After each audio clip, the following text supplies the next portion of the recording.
మంజులమ్మ ఉండి లేకుండి మంజులమ్మ స్థానంలో నిలబడి మంజులమ్మ లాగే కోరికలన్నీ పెట్టుకొని శ్రావణ చేతిలో ఉండి మంచిగా ఆశ్రమం మంచి పేరు తీసుకొని వచ్చి అవ్వాతాతలు కానీ మంచిగా చూసుకుంటూ మన అవ్వలందరినీ అమ్మా నాన్నగా భావించి అందరినీ పిల్లల్ని అయితే నీ బిడ్డగా భావించి మన ఆశ్రమంగా ముందుకు తీసుకొని పోవాలని చెప్పి మా కోడలైన శ్రీకర్ణ గారికి చెప్తున్నాను.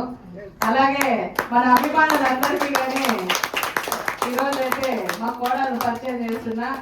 ఈమె శ్రీకన్య మా కోడలు అనమాట. ఒకసారి అందరినీ పరిచయం చేసుకోమా. నమస్కారం.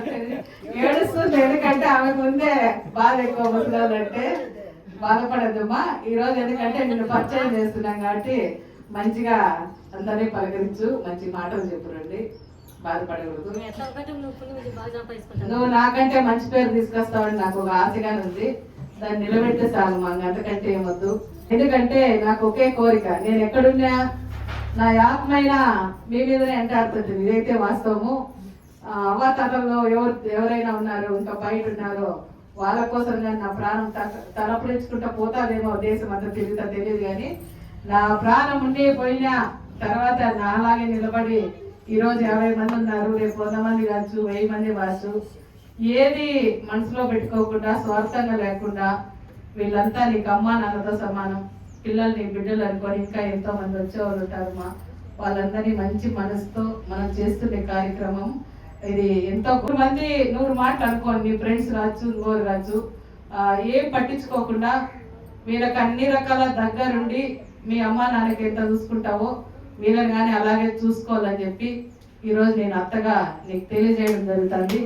మీ మాటల్లో 2 మాటలు తెలియజేస్తామని మన అభిమానులందరికీ కానీ కొంత పరిచయం చేయమని అడిగినారు. పాపం ఎంతో మంది ఈరోజు నా కోడలను ఈ బాధ్యత ఒప్పచెప్తూ మీ అందరికీ పరిచయం చేయాలని లేటుగా చేసినాను.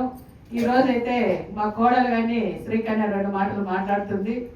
అందరికీ నమస్కారం. నేనైతే అసలు అనుకోలేదు ఇంత పెద్ద ఫ్యామిలీలోకి వస్తాను. తర్వాత అత్తమ్మకు నేను నచ్చి చెప్పారన్నమాట, ఇట్లా పాపని చేసుకుందాము అని చెప్పేసి. అప్పుడు దాని తర్వాత నేను కూడా ఒప్పుకున్నా. ఎందుకు ఒప్పుకున్నా అంటే శ్రావణ్ లాంటి మంచి భర్త నాకు దొరకడం ఎప్పుడో ఎన్నో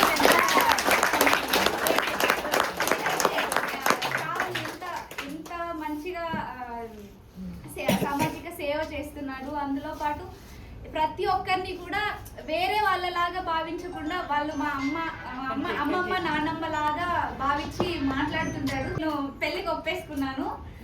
అత్తమ్మ ఏ నమ్మకంతో నన్ను తన కోడలుగా చేసుకున్నారు, ఇంత పెద్ద ఫ్యామిలీలోకి నన్ను తీసుకున్నారో నాకు తెలీదు. కాకపోతే తన పేరుని ఎప్పుడు నేను తన భార్యగా తన కోడలుగా ఎప్పుడు నేనైతే కించపరచకుండా ఎప్పుడు కూడా ఇంకా మంచిగా వాళ్ళకి మంచి పేరు తీసుకొస్తానని అందరికీ చెప్తున్నాను.